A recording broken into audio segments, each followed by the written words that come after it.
Hey everybody, this is Andrew Brown and welcome to the free AWS Cloud Project Bootcamp. Yes, I'm still sick, but we are powering through it for week 2, technically week 3 because we started at 0 for the free AWS Cloud Project Bootcamp. I hope you are as excited as I am and you've been sticking through it.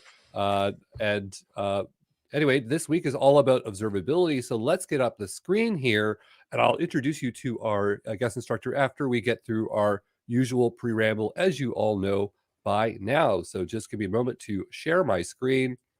And so I think we are in good shape. Is my screen visible? I think it is, right? Okay, great. So let's get to it. So as always, I want to tell you about the AWS Ontario Virtual User Group. This is the virtual user group that I run that is in Ontario, Canada. And I live in a town called Scriber, Ontario. It is in the middle of nowhere. Nobody knows what cloud is here. And because I have no local members interested in cloud, that's why I have this virtual user group. So you can all be part of my user group and it's open to the world all around. And so I really do appreciate you joining my user group so that we could deliver this content. Every month, I deliver free hands-on training with AWS. This is what this bootcamp is. It's just an extension of those in a format of whatever amount of weeks we decided here.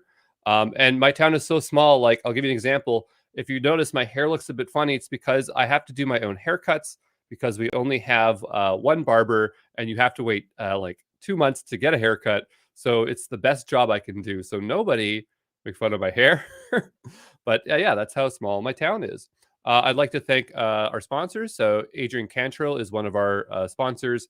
And you might have seen his free Docker course, but he also made, I didn't have time to put the slide in, but he made a free technical fundamentals course because he's been watching the bootcamp and I was saying that there were some gaps for students. And so that might be something you want to go check out. As you know, he creates AWS certification study courses, and that might be something worth checking out. Like to thank WeCloud Data. WeCloud Data is a data. They are a private school in Toronto specializing in data science, data engineering, DevOps, and cloud. So they are an accredited school and they run boot camps, workshops, and things like that. So if you're looking for an experience that is similar to this, but more one-to-one or instead of like 1 to 1,000 teacher experience, it's more like 1 to 4 students. So you get more personalized time and help. That is something that you might want to go check out. They have their own YouTube channel with a lot of free videos. And there's definitely stuff that is relevant in our course that you could learn over here. So go check that out.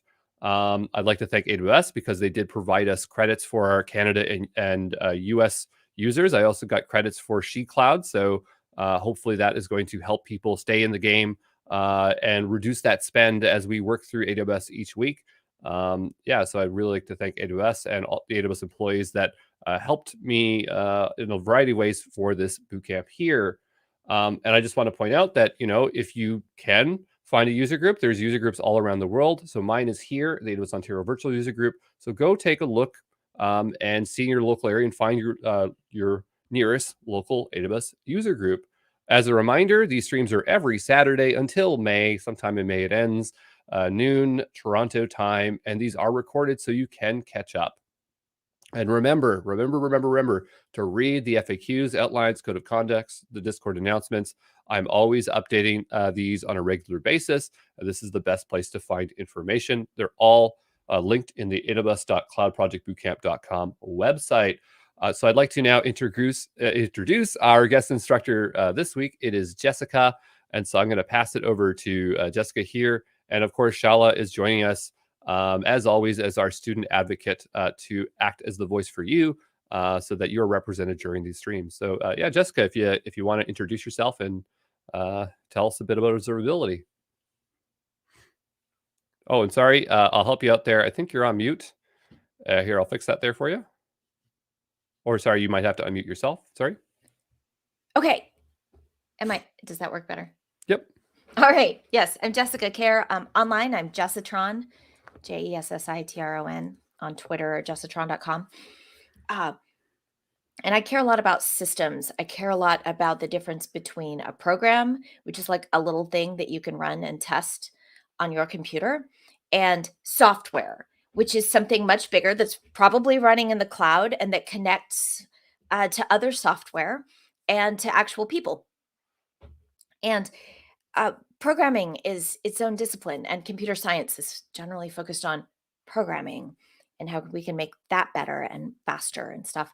Uh, but software systems is much more interesting and useful, but it's also a lot harder because it's not deterministic.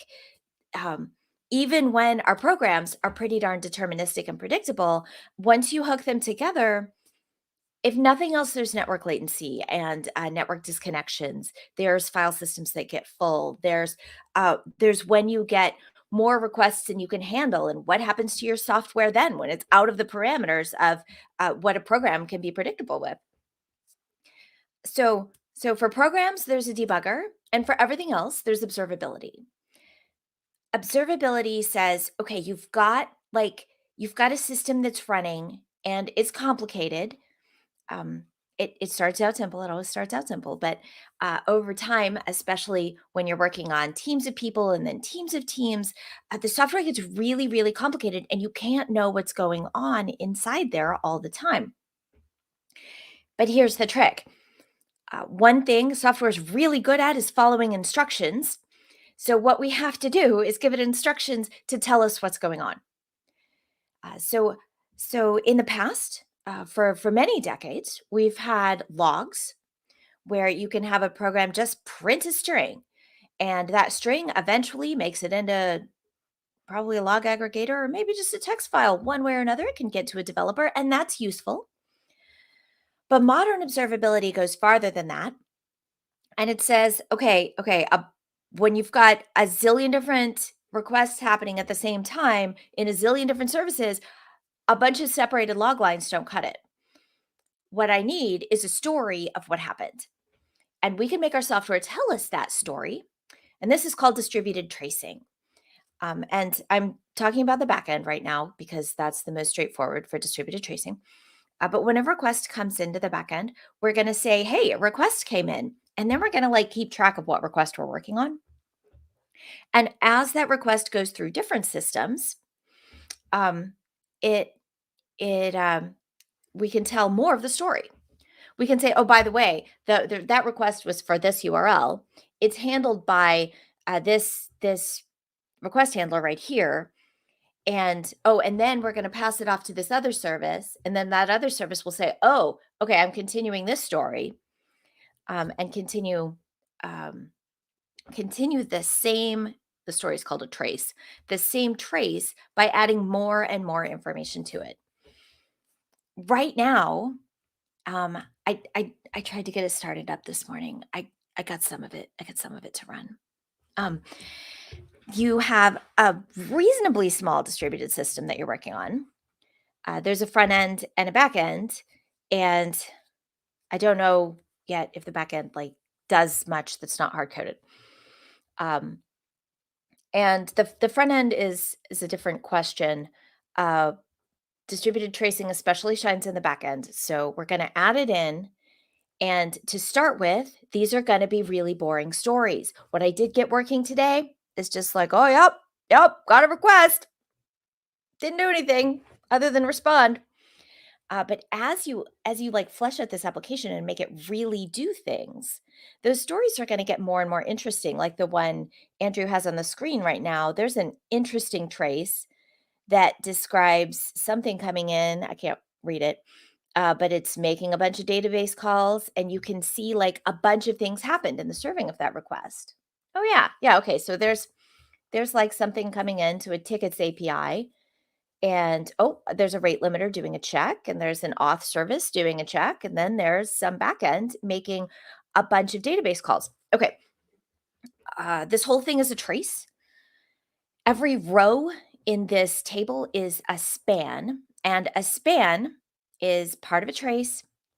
It has a start time and a duration. So it describes a span of time, and it represents a single unit of work that was done as part of serving that request. So the trace here has a bunch of different spans, and they have different names, which is useful. They probably go to different services, although we're not showing that right now. The other thing you can see in here is you can see like what happened as part of something else. There's like this tree structure. So the ticket backend, oh, that's the service name. Okay, we've got the service name on the left. Nice. So the ticket backend is doing an operation called fetch tickets for export. And there's this little tree structure going on the left. As part of that, it made all these MySQL calls. Oh, nice. And Andrew has highlighted one of the MySQL calls. So you can also get details about each of these spans. On the right, there's a bunch of fields. One of those fields is super interesting. It's the query field. And it says what SQL was executed in the database. For this, you can see it's selecting select all the fields from tickets where ID is between two numbers. And it doesn't specify those numbers, but we can see like the general form of the query. And I'm guessing that if Andrew clicks on some of the lower spans, that query is going to be the same. It's a screenshot, so it will be It's a screenshot. it'll be Okay. very unexciting to click. But Well, it's a good screenshot. So the other thing you can see is that these queries did not execute at the same time. They happened sequentially because you can see that the purple box representing a span of time on the timeline. There's one, and then another one, and then another one, and there's another one, and there's another one. So traces tell you not only a list of what happens, they tell you when it happened, and you can see what happened at the same time and what waited for something else to finish. So as your system that you're building gets bigger and bigger, these traces are going to help you see what's going on. I like it because they help me see a difference sometimes sooner than I can see a difference in the user-facing interface. And they're going to show you what's slow. So this whole, in the screenshot here, this whole API call took 800 milliseconds. Well, 478 of those were accessing the database. So maybe we could optimize that. Or maybe we care about whatever the heck is happening at the bottom for 174 milliseconds. You can see where it's slow if you want to make it faster. And you can usually see where an error happened and in what service and how the heck the processing got to that service at all. So that's distributed tracing, and that is the modern standard in observability. Maybe later we'll talk about how you can aggregate that into metrics, but what's going to be important for your development of this app? Oh yeah, there's the service map. This is currently a paid feature of Honeycomb, but this looks at all of your traces to show you what services talk to what all other services. I think when you're starting out, like service maps are great. I think when you have a lot of services and interconnections, when you're starting out, you don't need service maps. So I think that we will be able to get very far with just traces. I think traces are what you need for development. Yeah. But they do look cool, and every time people see them, they go, "I really want that." But every time I've made them, I'm just like, I have like 1, 2, or 3 points, and I'm like, I'm always like, am I doing this right? I want to have like a bunch of points, and it just has to be. It solves a certain level of complexity, I think, and so yeah, you just have to embrace it really the is needed traces, more in like right? an enterprise. Mm-hmm. But the traces, the service name on the left here, you can follow. This is hitting the API service, which is calling the rate limiter, and the auth service, and the ticket backend service. And ticket backend is calling into MySQL, which is a database. So yeah, traces are very, very powerful. My hang up has always been to instrument them for folks. The word instrument means to implement, to just instrument, to Instrumentation is the code that sends the data that makes this trace. Yeah, and it's different services. That's why we're not doing X-ray right now, is because if we tried to use Amazon X-ray, even though it is provided in AWS, it is so hard to instrument. It is so hard that I think that we wouldn't finish during the stream. So I was like, we got to use something that is easier to use, that is more practical for teams, and that's why we chose Honeycomb. I find that in general, when we look at observability tools, logging, tracing, I pulled this up, the here metrics. Yeah, metrics you don't care about until later. Yeah, it just those things, like And in my practice, at least for me, is that it's nice that cloud service providers have them to a base level, but in practicality, I've always had to install a third-party service that does it really well. And I think that a lot of people feel that way. So, there's a different fit for each one, but I'm just saying, like, if you're wondering why are we going with a third party instead of the AWS one, and we will show the AWS one, you'll see why when I make a video next way, and you try, you'll be like, wow, that is hard. But it just has to do with a lot of factors about your company and what you want to leverage and stuff. There's no perfect thing, but for us, it makes sense to use Honeycomb. So before we jump into doing some code, Shala, is there anything we need to kick off from the last week for students?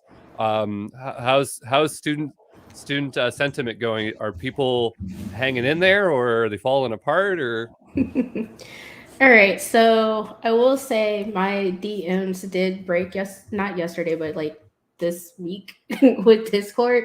And I am an AWS community builder, so never hesitate to ask me questions because I get that a lot about, oh, I'm sorry about asking questions. It's fine. I love that kind of stuff. Last week was hard for campers, and that's okay. People are trying to still hang on and make it, and that's great.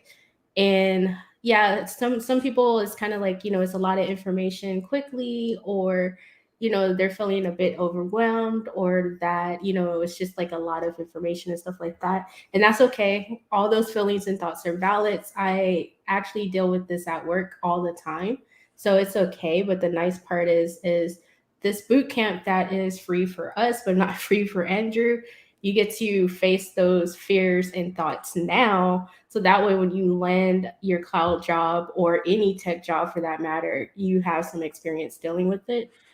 But the Discord is super helpful. And if you're feeling stuck or lost, you're not the only one. So it's okay. Like me, I don't have my homework turned in. The thing is that we allow you to submit your homework late. It really comes down to deciding whether you want to submit late and add the additional work, or if you want to turn in what you turn in. My recommendation is get through the end to the bootcamp, because a lot of folks are focused on the grades, but the reality is it's more important to finish the project end to end. You will find time as we progress through it to maybe go back and fix things retroactively. At the end of the bootcamp, I look over everything. So if you didn't have time for week 0 content, you did it in week 4, and you wrote it in your week 4 to say, hey, I went back and I did this. The grade for that week might not reflect there right away, but when I go to the end, I might go adjust grades. So, just make sure you get to the end, and it'll be definitely worth it for us here. So I pulled up the repository. Just a reminder, folks, that I work in branches. You do not. You work in Maine. And I'll need to mention this once, and I never show it on stream because I don't need a tag, but when you can, at the end of each week, try to tag your commit when you think that you're done each week, because then that way, when I look at your commit history, I can easily see where the tags are. If it's not, it's going to be a bit of a headache, but I haven't really shown that too much there. I will be showing examples more thoroughly as additional videos. I know folks are waiting for feedback on grading, and because I'm not exposing the grade score for each week until the end of the bootcamp, I will cherry pick out some student examples that are good, so that you have an indicator on mass, not just the feedback that I provide, but also examples of what looks good to me for Red Squad, because I know folks really want Red Squad. But remember, if you get any badge, that's a huge achievement because the bar is high, right? So anyway, we are in week 2. So this is where you're going to find in my repo the instructions. I'm going to paste this here in a moment so that all folks, at least in the YouTube here. And by the way, if you need closed captioning, make your way over to the LinkedIn stream, because we are still having issues with YouTube and the closed captioning. It does caption it after the video, so I do apologize for that lack of accessibility. It's not because I don't want to do it, it's because of the limitation of YouTube. Another thing is that the video stream, for some reason, even though we set it for 1080p, it depends on the connections of everyone in the call and the internet, and sometimes it just downgrades it to 720p. There's nothing we can do about that, and I apologize for that as well, but you'll still be able to make your way through it, so I think it's okay. Anyway, so here I am. And as always, I write the instructions ahead of time. So if we go into the journal and we go into, this is my fault for not doing 0, but it's over here in week 2. We learn as we go. And so these are generally the instructions that we are following. Now I say generally because I made a post about this on Twitter. I don't make these one-to-one perfect. And the reason I do that is because I want you to be here present in class implementing the stuff. So if you copy and paste this and you find that it doesn't work, that's by design, okay? So what we're going to do is I'm going to branch off of week 1 because that's where I last left off. So I'm trying to follow along just like you as a student. There's a photo of me when I used to be fat. I will update it at some point there. I lost like 30 pounds in a year. People give me a break, okay? And we'll drop down, or we'll go over to branches, sorry. And we'll go to new branch. I'm going to go to, again, this is just me doing it. You just work in week 1. And we'll go to week 1 again was where we were doing it together. So I'll do that. And I'm going to call this week 2 again. And we'll go ahead and create that. People say, I love that picture. I want a new photo, but like, sure, I lost the weight, but now I'll have a new photo with a bad haircut. I can't win. So we will go to this new branch here. Oops. And I need to drop down. Again, you're just in main, so you don't do any of this. And I'm going to go ahead and press the Gitpod button and launch my environment. If you are running out of Gitpod credits, you can go use code spaces. I strongly recommend that you stick to the cloud developer environments that we've laid out for you. It makes grading easier because I can press a button, launch up your environment. Some of the instructions are tied specifically to these things. So if you use outside of that, you have to explain as to why you are not using them and how you can show proof of work for things that we're doing that are omitted because you're not using the local developer environments or cloud developer environments. So anyway, so we have our application here and we need to instrument it. So if we go over to our instructions for distributed tracing, we have X-ray. We'll do that later. I'll do that in a separate video after the call here. But today I'd like to get through Honeycomb. If we have time on live stream, we'll do Rollbar so we can see another service. So what I'm going to do is log into Honeycomb. Now, I'm not going to show you how to set up Honeycomb on this video because Shala has made a video and it's in the official playlist. So just roll on back and go find that. If you do not have Honeycomb set up, then you are going to be watching this stream. But that's okay. These are recorded, so you'll find them later. But anyway, what I'm going to do is I'm going to go log into my Honeycomb. And if I'm lucky, I'm already logged in, so I do not have to do anything interesting. The secret is to type ui.honeycomb.io, and then it doesn't take you through our stupid website that like stays up in the background. Oh, you mean interesting and fun website and creative website. The website is great for what it is, but when you want to log in, then there's a few that are like that. It's just, I think it's normal for my Dashlane. So I have to do 100 steps of authentication. Where'd my phone go? I love security. So give me a second here. It's like real. You gotta work through things. Sorry, a lot of you have signed up for Honeycomb already. In fact, it was enough that like it showed a bump in our new account numbers and people were like, what is going on?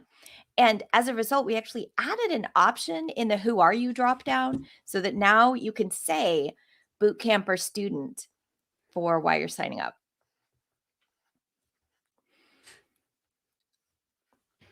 So that was a contribution y'all made to our product. And and for bootcampers, it's good to indicate that because then Honeycomb will know, and that could be to the benefit. Yeah, we're talking about what can we show these people that would help them, and now I can say, well, the Python getting started docs. So we're going to go here, and I'm just going to bump up my screen so it is visible. And I'm going to go and type in and log in here into my Honeycomb. What did I email these? Maybe this one. I have too many emails. We'll put our password in. Testing 1 2 3. Clearly not. That's not the password. That's too short. But here we are in Honeycomb. And so I already have a data set. I'm just going to go ahead and delete it so I can start over here. I'll delete the data set here. I'll go like that. So we are in Honeycomb. And when you come into Honeycomb, there are environments. So I think this environment came by default. I assume environments is just like if you have development and production, you're segmenting your data sets across it. I'm going to go see if I can make one. So we have a Oh test yeah, you one, could make one named Bootcamp. Ooh, okay. Let's call this one Bootcamp. And purple seems to be the color for the Bootcamp, so we will create that. This is the color of Credder. And so are there API keys per environment Yes. scope? Yes, or the is it API key you use determines which environment the data will land in. I'm going to just create, hold on here. Does it show let's find out here. And it's okay. I can just cycle my keys here very quickly, but I'm going to go into here. Cycle your keys. Also, the worst thing that can happen with an API key is like someone puts data in your environment. That would be a real shame for me. on free tier, it'd be a real shame. So we have our key here, and we are in the environment called Bootcamp. And so I'm going to grab my key, and I'm going to go look at my instructions here. And I'm sure I have to set one here. So we have the Honeycomb API key. So that's something that we are going to need to set as environment variable. So I'm going to make my way over to Gitpod, and I just want to get plus ones if you are logged into your Honeycomb and you are logged into your cloud developer environment and you're ready for this step. You have your key from Honeycomb. Every time I hear Andrew's voice, entry music plays in my head. So because in my videos, I have a very, very specific introduction. So we got plus ones. Everyone's on the ball today. That's good. I bet all your homework's submitted too. Anyway, so what we're going to do is I'm just going to use any kind of scratch pad here just to make my life a little bit easier. I'm going to bump this up here. And I'm going to paste it in here just to make my life a bit easier. And we'll type in export. What did I call that? Probably we've got to match The standard is Honeycomb _API _key. Okay, great. So that's what I did. I don't know if I did that because I just wrote it in or I copied and pasted it from Honeycomb, but we are in good shape. So we'll do the export and GPENV. So GPENV is persistent for Gitpod when it restarts the environment next time. For code spaces, I don't know, but someone asked that question in the Discord. So if you're in the Discord, and the Discord registration is closed right now, so I know some folks here they really want to get in, but this is how it is. But anyway, so I'll go here and I will set this key, and then I'll go set it so it runs next time. And you missed the export on the first one. Oh, nope. Oh, I did? Yep. Maybe. Well, so the thing is that anytime I do exports, because I make mistakes, and as apparently I did, I always double check. So I will type in env grep honeycomb and see if it's set. So it is set. This is a weird thing. So like, I always thought that you had to do export. I always thought you had to do it. And then like James from our last stream is like, oh, you can just omit that. And then my co-founder is like, you can just omit that. So I'm like, does export have to be set for another reason or something? I don't know. Yeah. Okay, so here's the thing. If you don't export it, that environment variable is available in this shell. If you do export it, then any subcommand that you run will get, which gets its own subshell, will also get that environment variable. Okay, so there is a difference. And it's weird because like I've been doing this for 15, 20 years, and I'm just like, I don't even know. We're getting by. I know I'm supposed to do it, but I don't know why. So that is great. So those are set. But yeah, always double check because it'll save you time down the road. That is just a good skill as a cloud engineer or tech in general. It's just if you do something, confirm that it is the way you have it. So I can see that this is set. I set the service name. So this is the next one we need to set right here.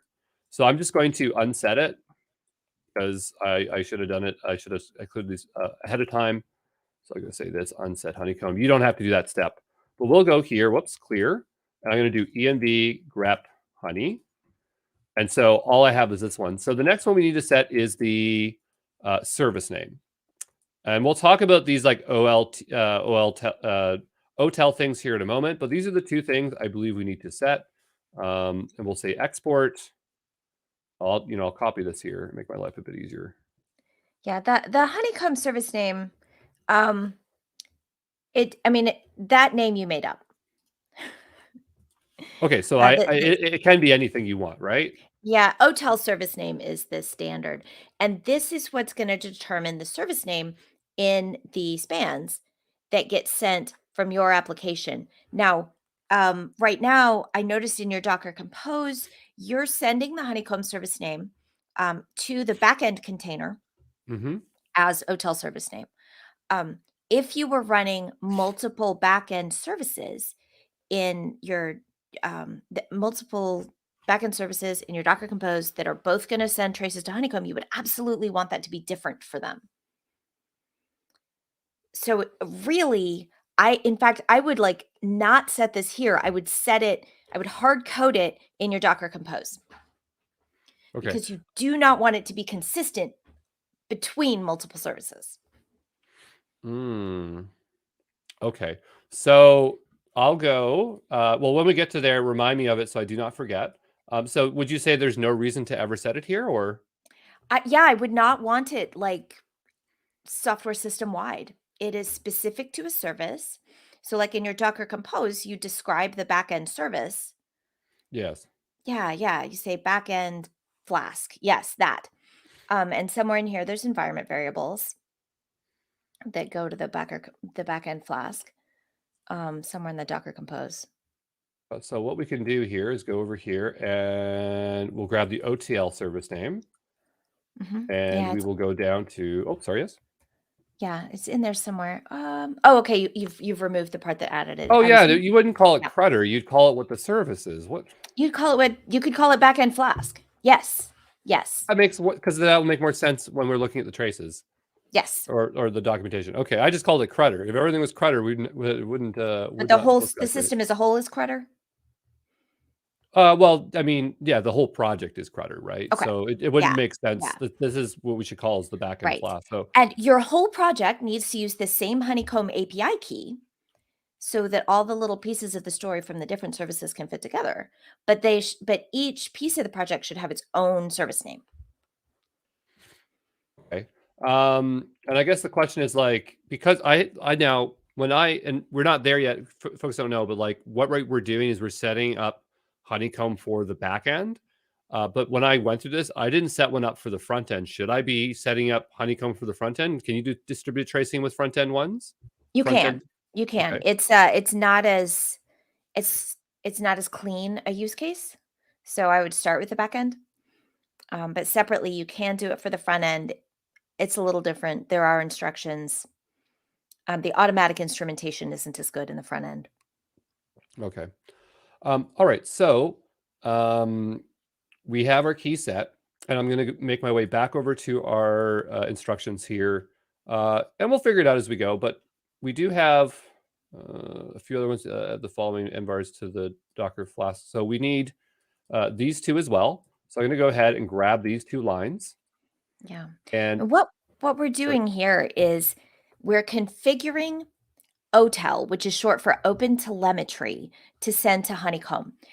One thing that's really nice about this setup is that the libraries that you're installing inside your app, you're going to install some libraries, are open source. They're from the Open Telemetry project, and the Open Telemetry project is part of the CNCF, the Cloud Native Compute Foundation, which also runs Kubernetes. So this is like really well governed, full of committees, very careful evolution, and really solid open source code. Well, to varying degrees. The top level stuff is very solid. sorry. Yeah, and then you're configuring it to send it to Honeycomb. So Honeycomb isn't in your cloud environment. Your cloud environment is sending standardized messages out to Honeycomb. Honeycomb stores them in our database and gives you a UI to look at them. But you could also change this configuration here to send to various other, it's called Open Telemetry backends. you're not tied into Honeycomb. Yeah. So, folks, the reason why OpenTelemetry exists is that we had all these different observability platforms that were making up their own standard for sending, receiving, and interpreting telemetry data.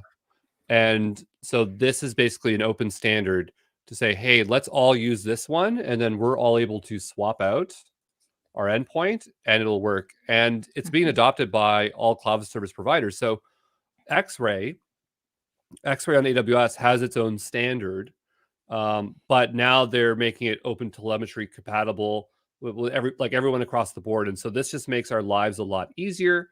So there is an additional layer or adapter to learn, but it's definitely worth it.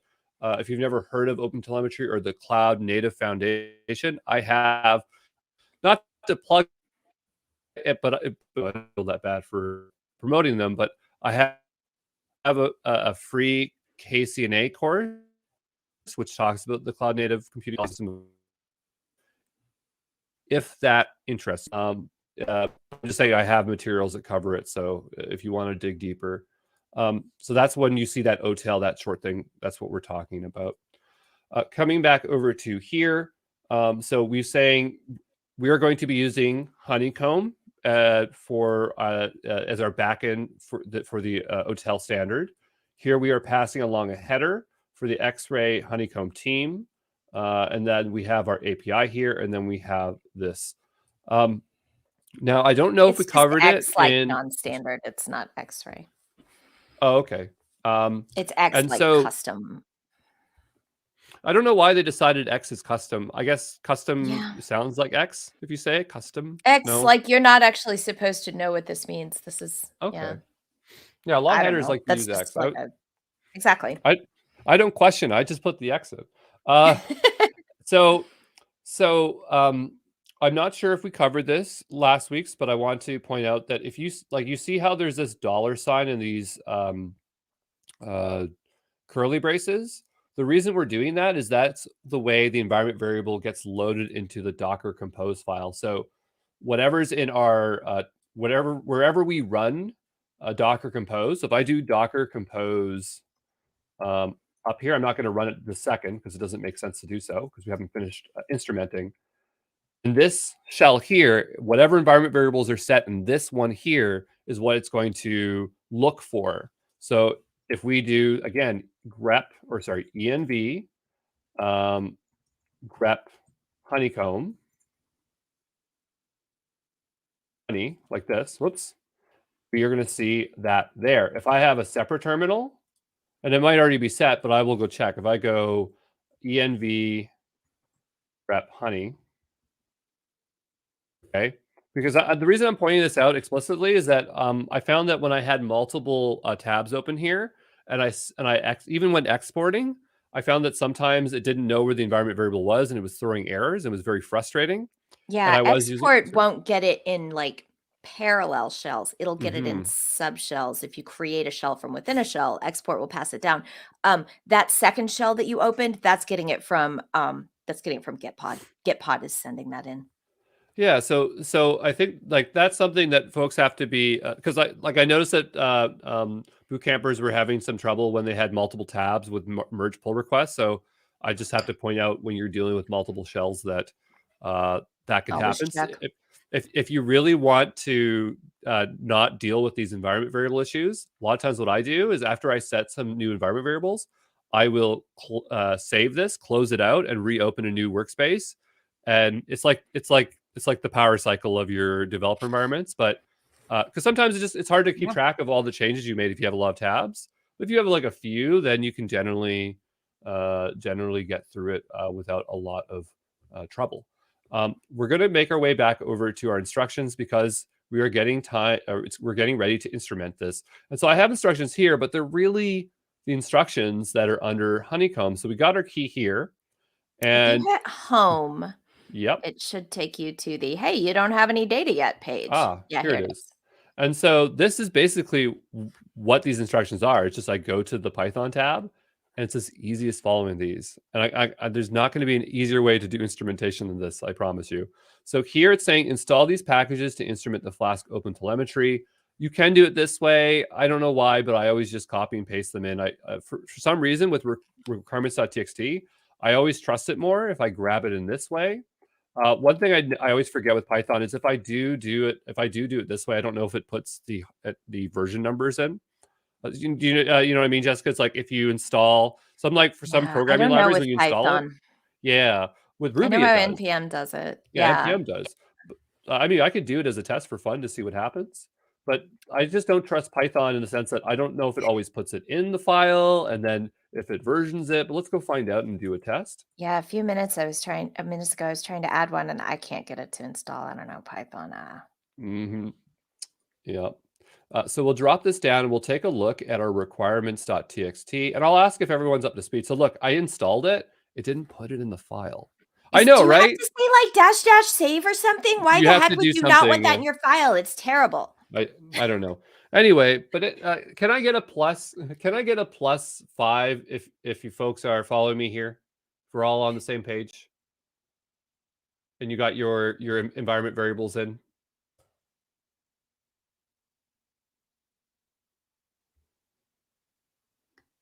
Okay, great.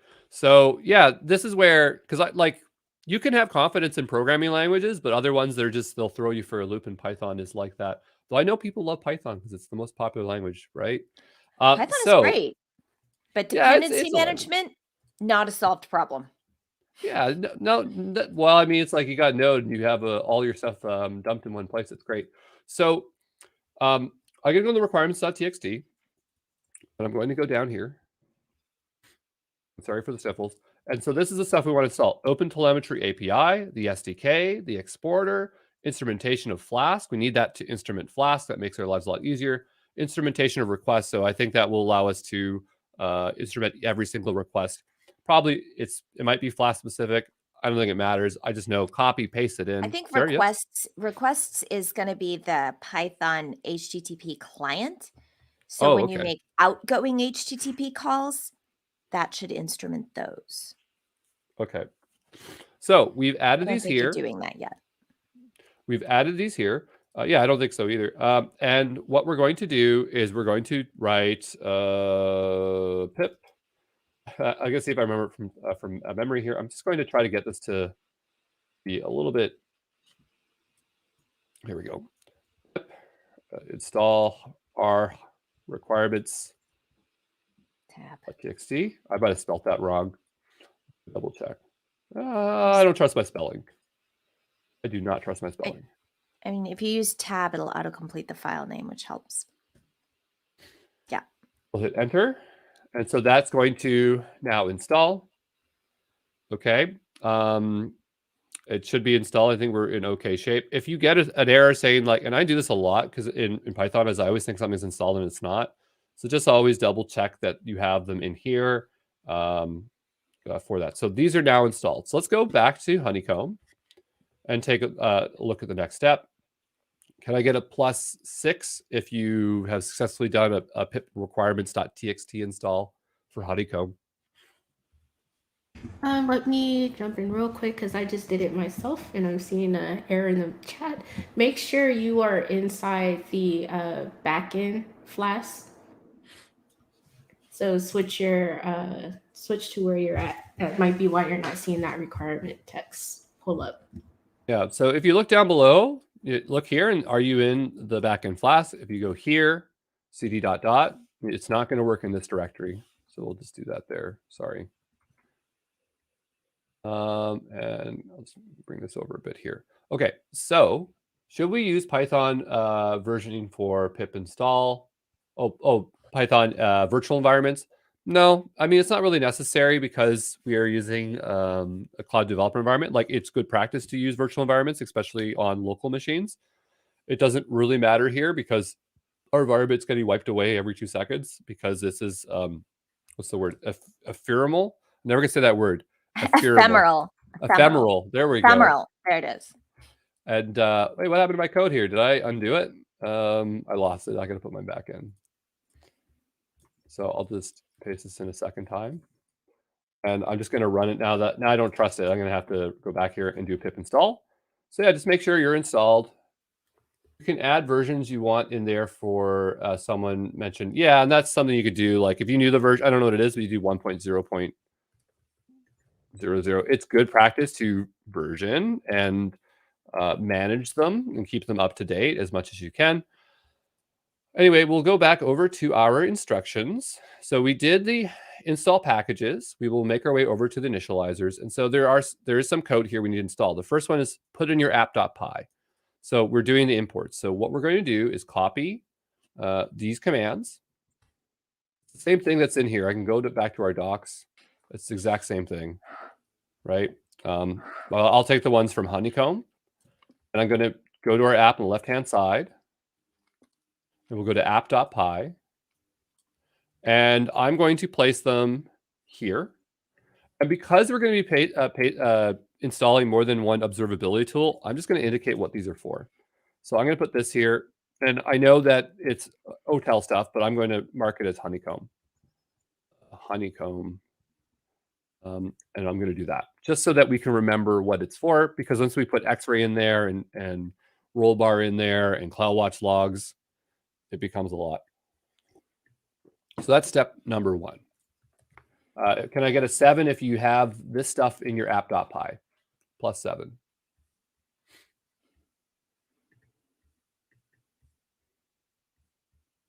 I'm telling you, folks, this week is hard. This seems, I know it's easy so far, but the X-ray stuff's gonna. None of this stuff is easy. So we have this here. Okay, I'm seeing good plus 7s. Initialize tracing an exporter that can send the data to Honeycomb. So initialize a tracing and an exporter. Okay, great. So we need this code here for the tracer. Notice down below here it says app Flask. A lot of times I find that like in Flask code, you have stuff that is below this line and stuff that is below and above. So this is going to go above. I'm going to copy that here. And I'm just going to put it here. I'm going to indicate it as Honeycomb again, just because when we add other import statements, I'm trying to keep all the import statements together. And this, even though this is side by side, it won't be later on. So we'll do that. If you don't like extra spaces, I can take those out. I'm very insensitive to them. So we have that. So can I get a +8 if you have this part of the code installed?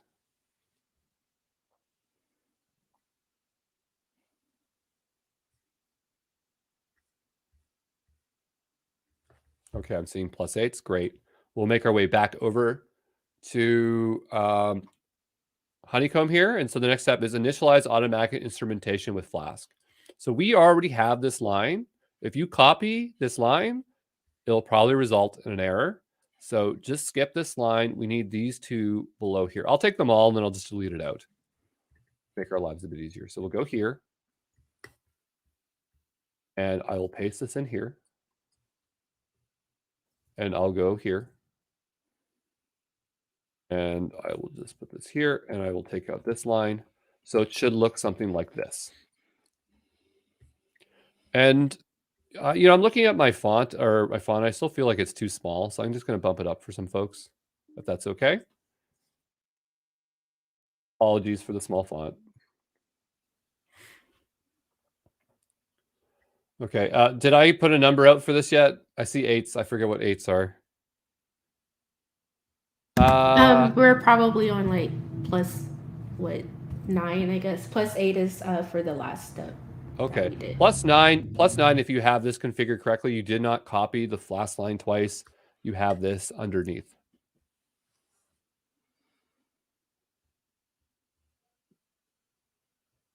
Someone asked a question about Honeycomb. They said, but where's Honeycomb do we find this code? I got it from week 2 code. Well, we're getting all this code within the Honeycomb, so you have to be in the Home tab to find it there. You can also find it at docs.honeycomb.io. Yeah, we go to Honeycomb Docs. This is a little tricky. So yeah, go to the docs. Okay. Oh no, that's terrible. You don't want that one. Okay.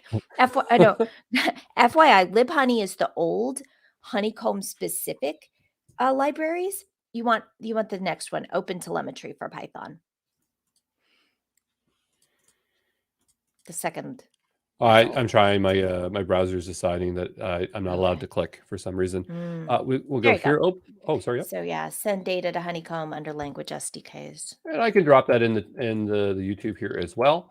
But remember, you have to be careful when copying.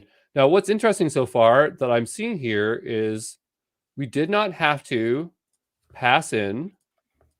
Like, notice here we get like front end URL, back end URL. Sometimes we set the environment variables. We did not have to pass in anywhere like Honeycomb ID. But we And are. but we It's are. just in those OTel underscore environment variables. Sure. Well, I guess what I'm saying is that in the Yeah. code, it's not called out. Right, So I think right. that the You library must be. can call it out. Oh, yes, sir. You can call it out in the code. Personally, if it were up to me, the docs would do that. But they're just using the environment variables. That OTLP span exporter Right here. that happens to be the piece that's going to read those environment variables for the configuration of where to send the spans. Okay. So like that header there, would that have been what we would have maybe set under for the... Yeah, we could have passed in the endpoint. We could have passed in the Okay. endpoint explicitly to api.honeycomb.io.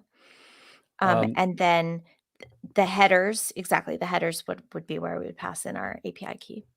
and I think we said that it was passed through with this. Oh, yeah, that's been the headers. Okay, so that's our key. Okay. Yep.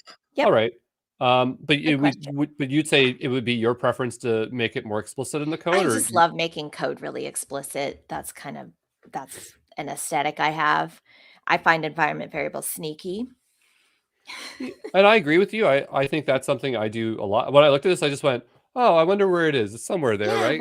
right. Too much magic. But it is technically the easiest way to do it.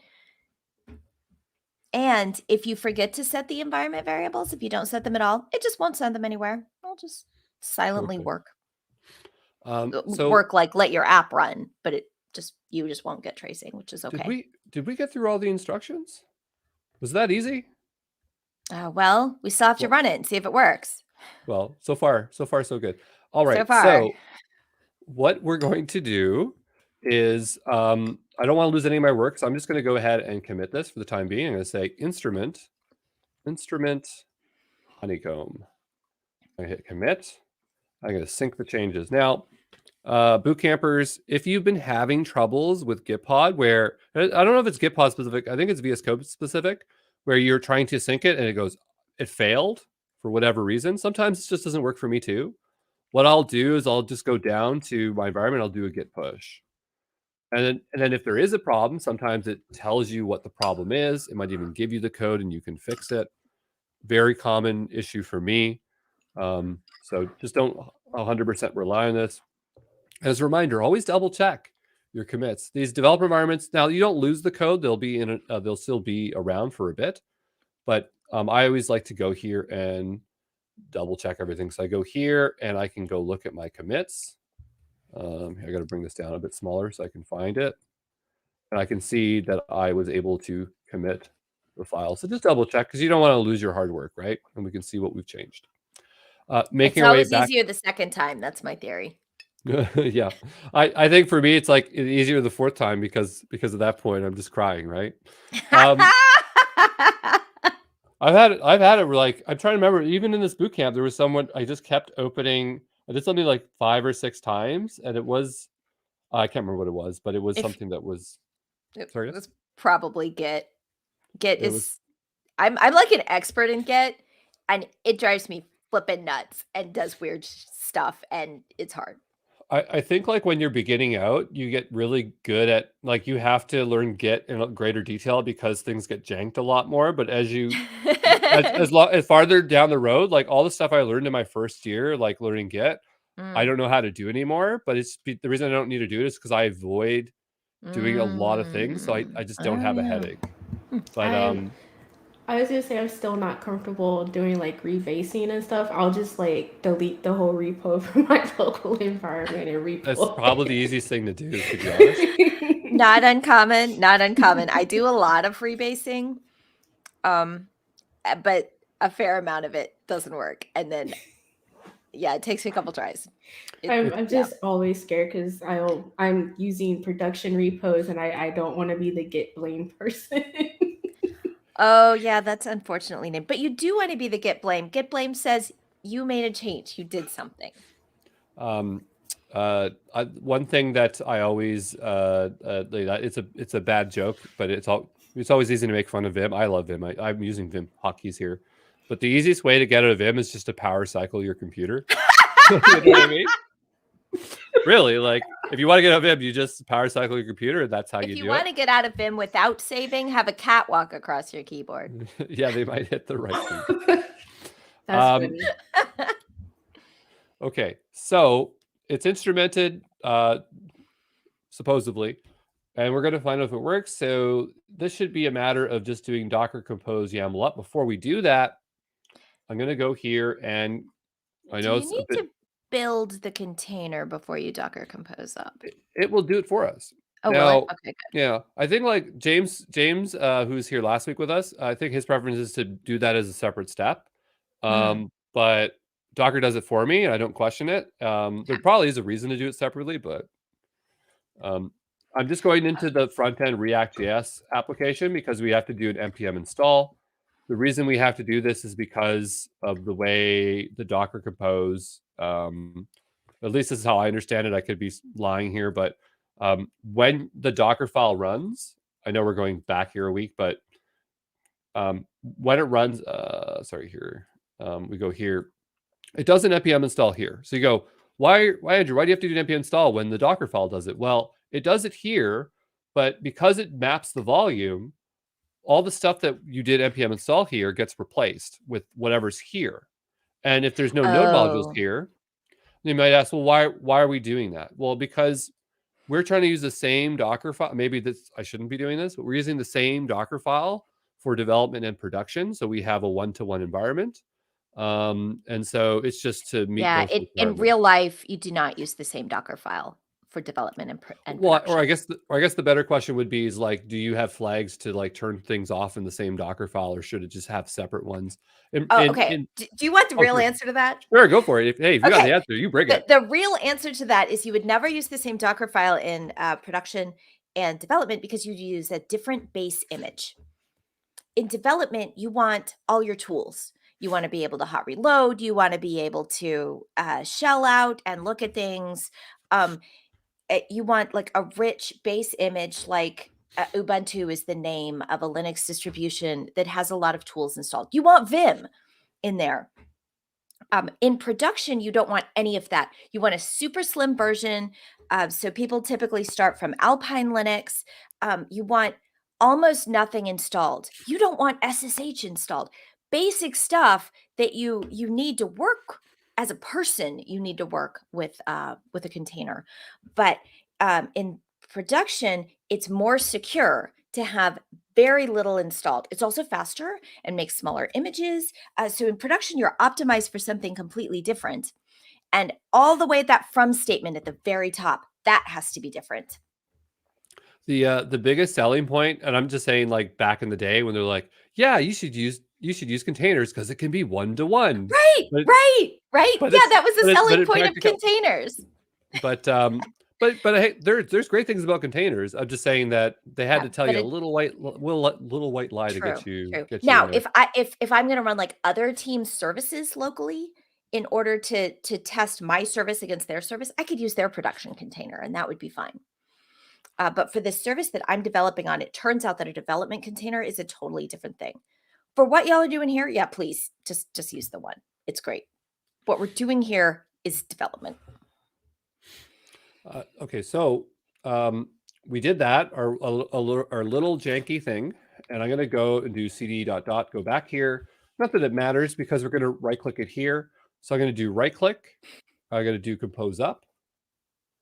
Do we need to have separate Docker files for each environment? In real life, like if you're in an enterprise and you're running a service in production, like super optimized, you're running 80 of them on very large machines, you would have your Docker file, your main Docker file in your project would be your production Docker file. And separately, you'd have a .dev container directory with your development Docker file in it. I would think for staging, the only difference would be, well, it depends on like what your staging environment's like, because not all staging environments are one-to-one with production. If they Yeah. are, then maybe they would look the same. You swap out the environment variables for the Yeah. credentials, but it really depends on how it's set up. In cloud, you have a lot of degrees of how you want your staging environment to be, and it's all about saving costs and having trade-offs like that. So this looks like it started up. Let's go. I'm just going to expand this here for a second. It says Docker Compose. And I mean, red's not good, but we'll go over to the tab here and see what the issue is. Actually, it's great if there is a problem, because then we have an opportunity to debug stuff. Red doesn't seem to be a problem. It's just the color. So there doesn't seem to be an issue. What I'm going to do is I want to see if anything has changed in our code from starting up with the Flask code. We might not see anything, and that's totally fine. But when you install new things, sometimes it's worth checking out to see if there's anything going on. So we have two here. I want to go into the backend one here. We'll go view logs. And this is so big, I got to shrink it for a bit so I can see stuff. And it keeps warning us about not using that Flask environment. At some point, we'll That's stop using it. reassuring. I never change it, but But I know it's good. the messages are familiar. It's like, oh yeah, that's what it looks like when it's working. Yeah. And then this says it's a development server. Do not use it for production deployment. I think Accurate. we'll tackle that when we get to there. Nobody let me do this when we go to deploy in production. I think we'll correct it by then. But anyway, I'm going to bump this up so it's nice and big again. Looks like it's running normal as per normal. So we will go to our ports, and we want to make sure that these are unlocked. Now, I don't know how we never do this, but I can do it right now. If you want these to be unlocked by default with Gitpod, you can go to the Gitpod YAML file. Because I had Baco's he's in my ear. Everyone knows this, the other Andrew, and he was like, "Why aren't you setting the ports in Gitpod? Because you have to keep unlocking these manually." And so he added to my code base that here. So if we go back to the to this week 2 here, and we go into the main page and to the Gitpod YAML, he added these ports in. Okay, so this is just to make these ports open by default and to be public, so you don't have to remember to do that every time. So I'm going to grab actually all of these, because at some point we'll do the X-ray one, and that will save us some trouble. This won't take effect until we restart, so I'm going to do that and say add additional ports. So I want a plus 20 if you got the ports in here, and you've started your Docker Compose file, and you have these unlocked. Unlock. Why are these unlocking? Well, that's fine. Plus 20. So you're all ahead of me, and I don't even have a plus 20. Okay. I'm going to do a Docker down. I'll do Docker backup. Sometimes this happens. Actually, you know what? I might just restart my environment, because oh no, they're unlocking. It just took some time. There's a bit of a delay. I had to be patient. Okay, they're testing my patience. Okay, so now the next question: does our app work? So we can go to 4, 5, 6, 7 or 3000. I'm going to click 3000 because I like to see things, and we'll see our application. So our application is returning the API endpoint. That is great. I also want to go to the 4, 5, 6, 7. And it's okay if it says that. We know it will say that. We'll go API, activities, home. And we have our data. So I'm going to go back over to here to terminal. And I want to see if there was any data or stuff reported. I can see here an API endpoint. So that's the first one. That's the second one. Okay.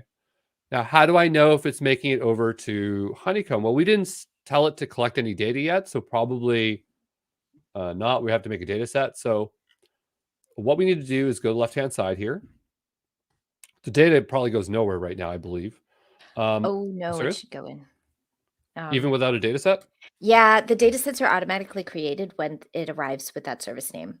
Okay. So we'll go here and take a look here. And it's still waiting, so that means it hasn't received it. Okay, so did you like do anything? Did you like yes. I was looking away. Sorry.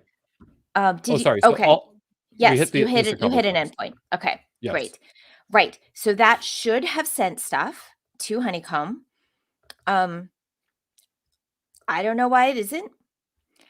Well, I have an idea of something we might want to check beforehand. Like for instance, if the API key was set incorrectly, Mhm. would it throw an error here, or we Um, wouldn't even know?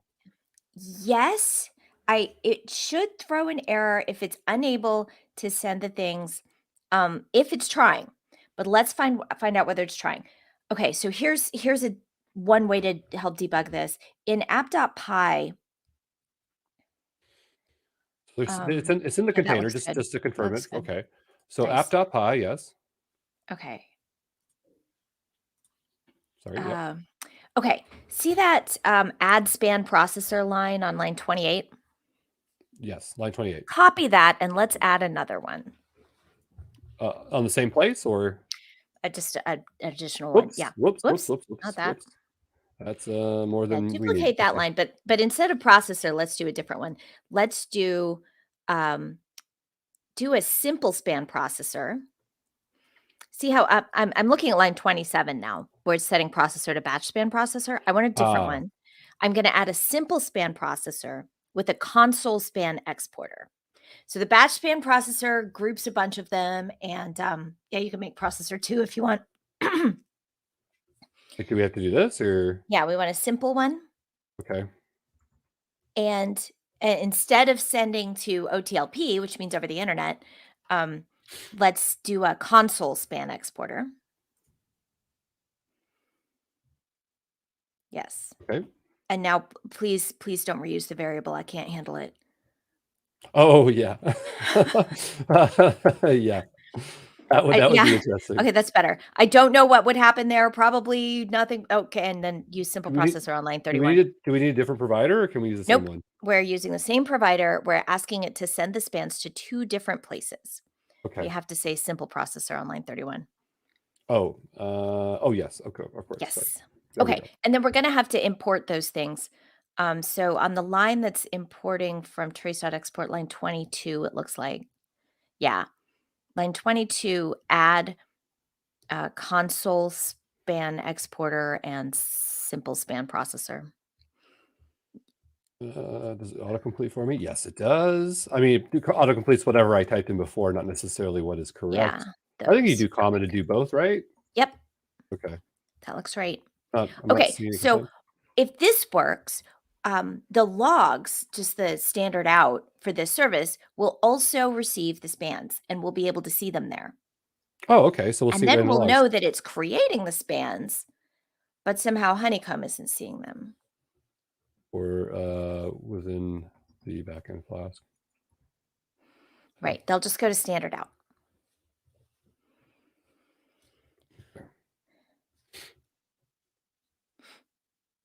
And I'm just going to click here to see if it shows us any. Sometimes it shows us. Okay, so it must be working because it's auto-completing.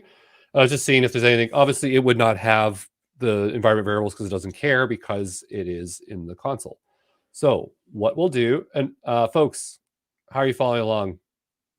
Can I get a plus 21? Oh, if did you're able anyone to did anyone actually, if they did this stuff, did it show up in Honeycomb for anyone else? Because it may have. And if you are seeing data in Honeycomb, can we get a plus 100? Someone's like, I'm lost. Well, that's okay. You get to watch the video again.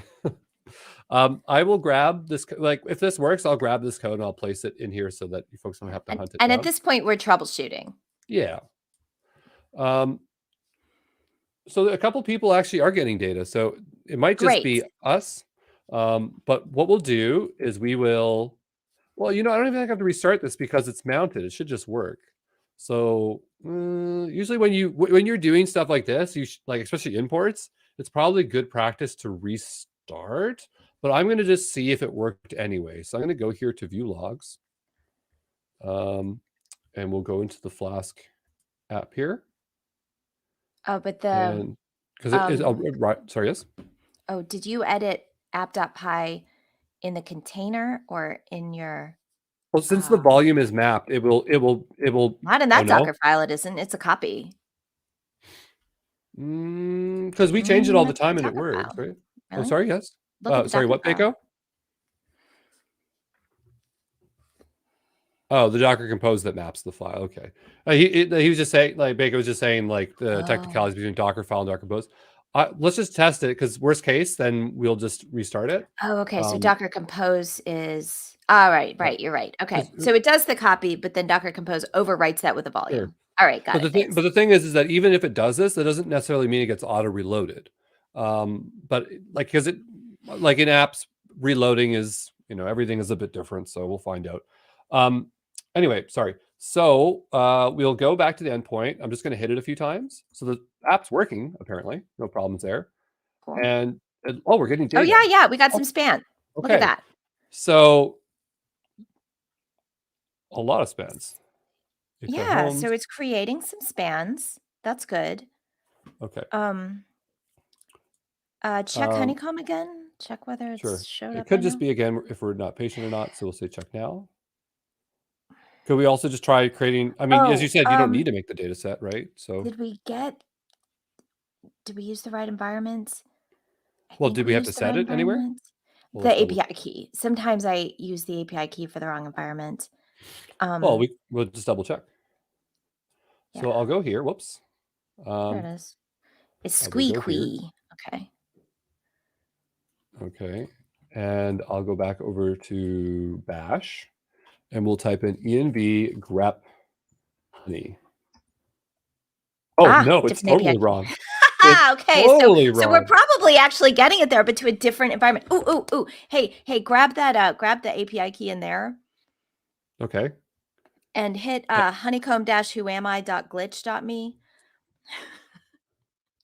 Don't I need in the browser. Don't I need this? Oh, in the browser. Yeah, in the browser. I made an app on Glitch. It's called Honeycomb-whoami. Oh, well, you won't find it from there. You'll need to type in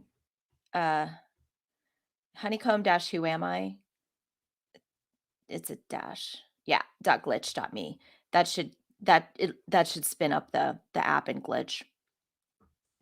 And this is what I personally use to find out where the heck did I get this API key. So I paste it in there. Yeah, I paste it in there and I hit search, and it tells me, okay, your team is named Exam Pro, but that is the test environment's API key. And there's its permissions. So that just hits the Honeycomb auth API and tells you who you are. Oh, Baco told me where I went wrong. The reason why it didn't work is because that's the key that's in my instructions. So I copied it one-to-one, and we never even put it in. So that's why I say you can't just copy and paste from the instructions. It won't work. I always like, what is glitch? I don't really know what Glitch does. I know about it for years because it's on DevTO, but like, what is its big thing? Glitch, is it for hosting little projects or? Yeah, it's little projects. It works best in Node. Just if you're making like a website or a little Node app, it's its own little development environment that's entirely online. And the great thing is, if you take someone else's Glitch app, like if you wanted something slightly different for Honeycomb Whoami, or if you wanted to take that one and actually make it look decent, you would remix it. When I don't know if mine has the app, has the link in it still, but you can take someone else's Glitch app and push remix and then start from a copy of it. It's like forking it, but it gives you directly a development environment, and you have your own app and you can modify it. So it's a really fun way to learn coding. You can start from one of their example apps or from anything anybody else has made. I really have to put some time into it, because I always see it and I go, it's just, what I think throws me off is the marketing. I feel like there's more to it, but it's just that they just make it really fun, or it's just that has multiple features. I don't know why. For some reason, every time I look at it, I get confused, but it looks like it's not hard and it looks really cool. So I have to play around with it at some point. Yeah, I use Glitch when I just want the teeniest, tiniest web app, and I just want to work on it right now, and I want it to work right now. Yeah, it looks like it even already has a SQL database. Yeah, that's really cool. Starters. Okay, so we know that the key is wrong, and other folks did not make the same mistake. But you should be able to go over to Honeycomb, go to your test environment. So switch environments, go to Oh, test. okay. I wonder if we And got any data from there it anybody else is. that's made it There's with some us, yeah? data. There's some data. Okay. That's true. It's Okay. possible. If other people have that API key, then their data will show up too, which will be Okay. confusing, but that's okay. I'll probably cycle it out so we don't have to worry about it. I mean, I'm just not really concerned, but I'm just saying Yeah. I'm gonna go put in the right key. We will go here and I'll do export Honeycomb API You know, key. you have it in your little file, Here. your little temp file over there Oh, on the left of the tabby dubers. I'm surprised I didn't set it. It's What did I put in there? you didn't save your temp file. It's just Oh, yeah, there it is. Look at oh. that. The advantages of pair programming. Mm. Okay, so I'm going to double check. Do env grep honey. And now we're gonna have to restart Docker Compose, right, to pick up the new environment key, environment variable. I'm going to unset this. Yes. I'm going to set this so it's That's gone. not used now. And okay, so for Docker, we can just do Docker up and it will do a Docker down and do a Docker up. So I'll do a Docker Cool. a compose up. I mean, it should. We'll find out. And we will wait. So now you'll have it in the environment that you wanted to have it in. Give it a moment here. We'll look at the ports. Well, they say they're ready, but I don't believe it. Oh, that just means Gitpod has opened them, not that your apps are running on them and listening to them yet.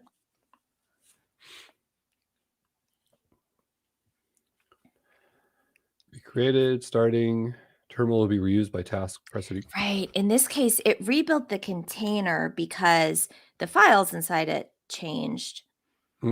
Probably.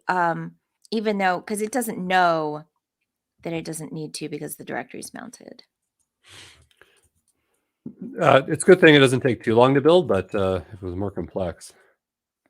So I think we're running the right key. I'm going to double check just now that I'm paranoid, and I'm going to go attach into the shell. This way here.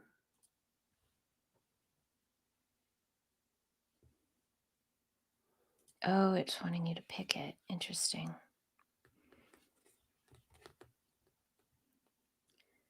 Okay, so we will go here and we'll type in grep env honey. Other way around. Oh, yeah, that's dyslexia. Okay. Oh dear, that's not good. It didn't get it. What? What? Docker. Okay. Okay. So, and when this happens, what I do is I go and I commit my code. So I say console log. This added the console. Right. Which is useful. I mean, you can leave that in there until you get tired of seeing it in your logs. Well, or we could put like maybe a development flag, or I'm not sure how to do that in for Flask. No, I know how to do for Rails. We'll close this out. Well, I'll open up the new context to save myself some trouble. I'm going to close the old one, and I'm going to hit the new Git pod button. So this is the restart. There's just people waiting here that are like, Andrew, we're not stuck. Why are you stuck? We're not going to slow down for you. Great. Hopefully they can click around in Honeycomb and see some things.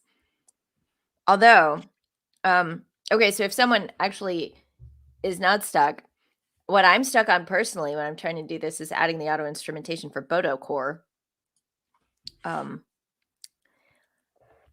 the next thing. So Chidi was saying you're on a different shell. The trouble there is that when you do Docker Compose and you right click it from the left-hand side, it doesn't open an existing terminal. It opens its own new one. And sometimes the environment variable doesn't carry forward even with the export. So that's what I was talking about earlier, where I don't always trust it. Like if I ran Docker Compose up in that same shell, it would have worked fine. But I like to use it. Okay. I like to use the visual thing. You know, I don't know. I usually will type everything out, but just in this one case, I just find Docker Compose so much easier just right clicking. So it's my. Well, it gives you a nice little. I didn't know about that. It gives you a nice little diagram of what Docker Compose has composed. We'll do npm install here, the slowest thing that takes forever to go. Right. Yeah, I missed that part and wasn't getting the front end started up and was just like, now curl at the back end. Exactly.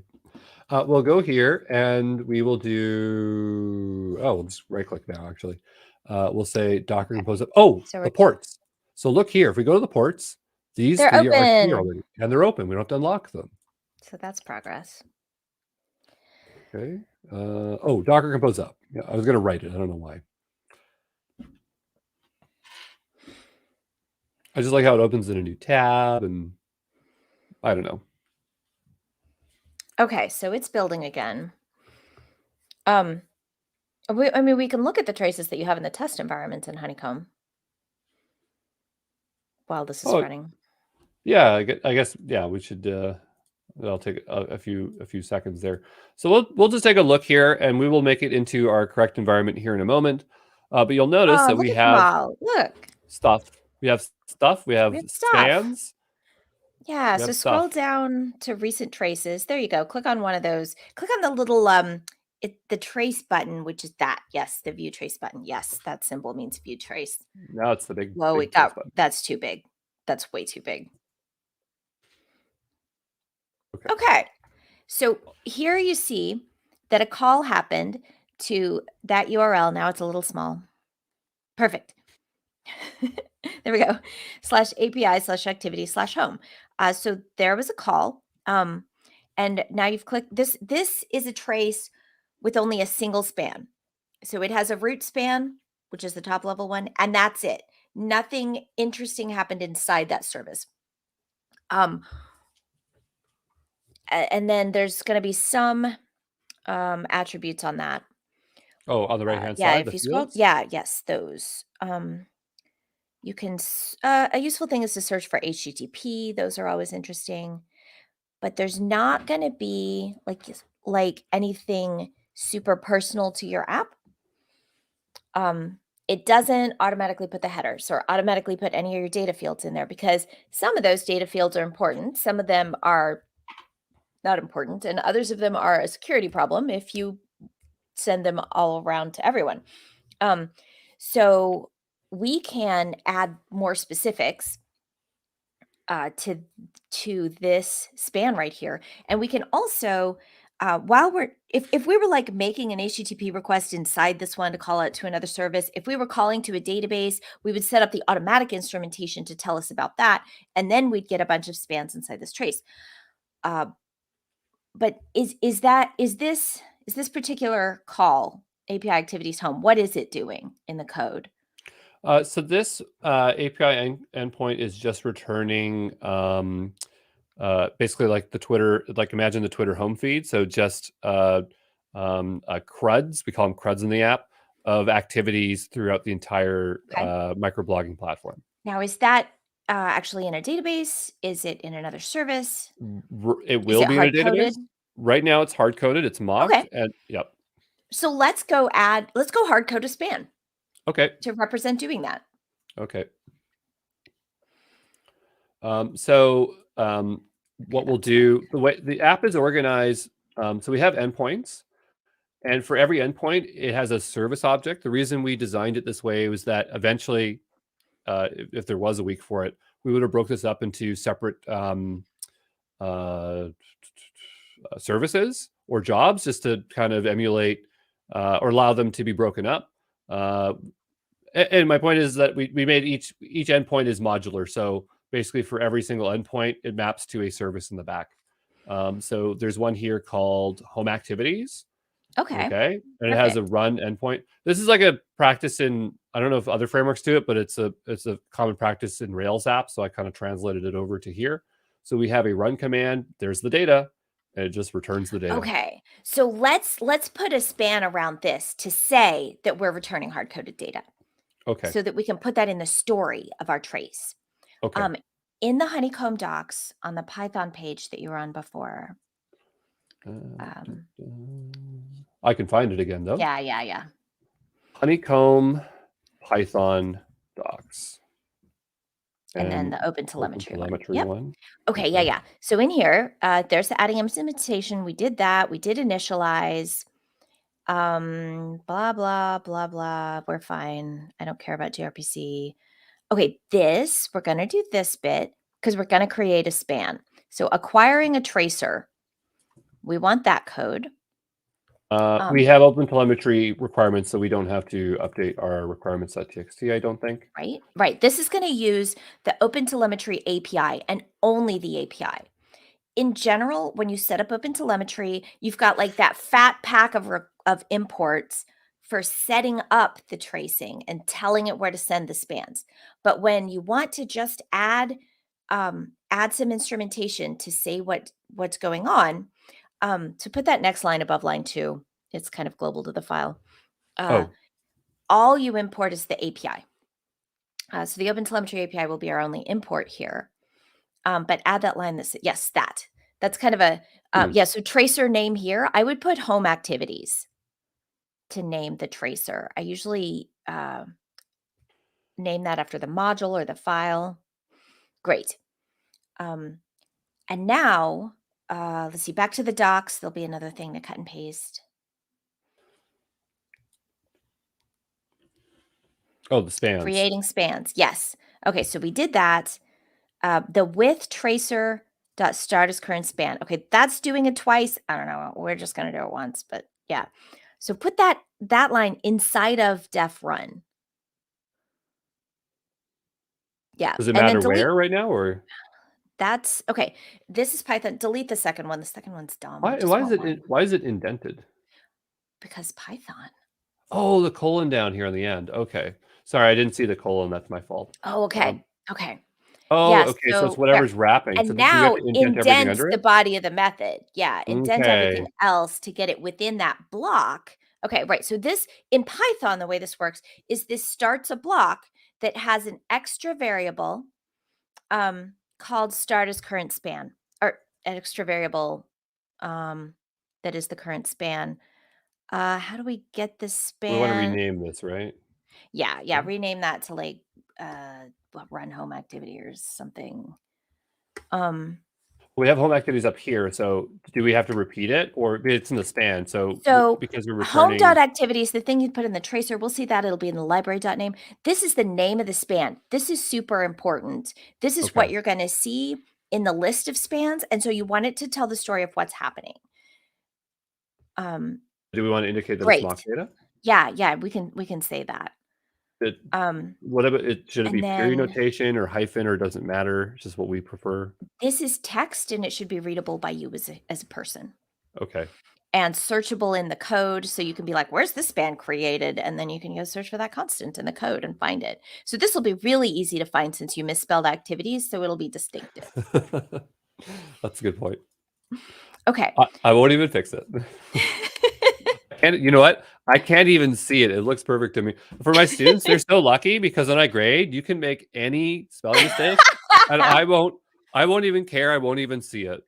But you know what's weird? It's like I can tell like if a port is off, but I can't tell in a word if like a letter's off. I just can't. Okay. So now we did update this service here. I don't know if that's going to auto reload. So if it doesn't work, that's okay. We'll do Docker compose up. I just don't know how. Sometimes it works, sometimes it doesn't. I don't always have confidence on it. It has to do with the reloading. And so what we'll do is we will go back to our endpoint, and hopefully it doesn't error out. That's okay. Go here. That's okay. We'll go back over to our code. We'll go to ports. Is that even the right container, those windows? Yeah, they might be the old ones. Yeah, that was like previous workspace. So I'll close those out. Try this one from here. Can you show the first 5 lines? What I'll do, instead of showing the lines, I'll just go get you the instructions, folks. I'm so sorry. I keep forgetting that people are following along. I mean, I'm seeing the chat, but I already closed it, didn't I? Oh boy. Docker, or no, not Docker. Docs.honeycomb? Docs, Honeycomb. You were searching for Honeycomb Python docs is where you found that. And so is it just on this page? It is. So I'll paste this link into YouTube. Sorry, LinkedIn folks. I can post it here.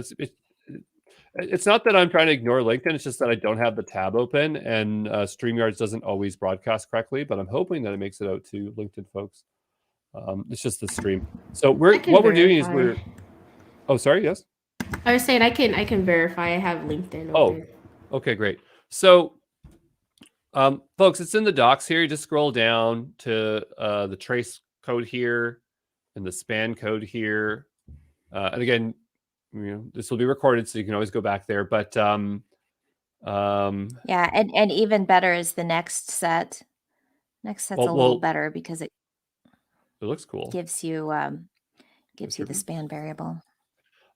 We'll go back here, and I will now open. I'm just going to do the 4, 5, 6, 7. I would just prefer to do that, and we'll do API activities home. We have data. Good. Let's go back here, and this time it should show up in your new environment. Yeah. Yeah. Let's so I'll see go if it's in your Bootcamp environment. Oh no, that's right. Okay, I thought maybe I mangled something there. We go here. There it is. Yes. Good. Now we have a data set. There it is. To the bottom, or no? We go to the overview. That's boring. On the left, hit home. Home. Yep, that's the easiest. And then the recent traces down below. There it is. This one looks cool. Oh yeah, that one has 2 spans. Yes, that's the one. Want, right? Yes. Okay. More colors means better. Yes, pretty much. There you go. So now you can see that after we received that request, we did another thing. We mocked the data. Now, these things over here, these values, are these things that we just get for free when we use OTel, or is this part of the, do you think that Flask library or that request library? It's that Flask instrumentation. Yeah, the Flask instrumentation is like, okay, first of all, there's the library name. Go ahead and type library in the field search. Yeah, there. Yes, so Open Telemetry Instrumentation Flask. That tells you what's creating that span. Okay. And if you click on your other span, your smaller one, yep, that's your home.activity. So that's the one created by your own tracer. Okay, so the one other thing we should do, actually, well, before we go click around in Honeycomb and I show you how to get your traces, how to see more than just the home screen. Let's add an attribute to that span, because all of those fields are there automatically just from the magic of the auto instrumentation.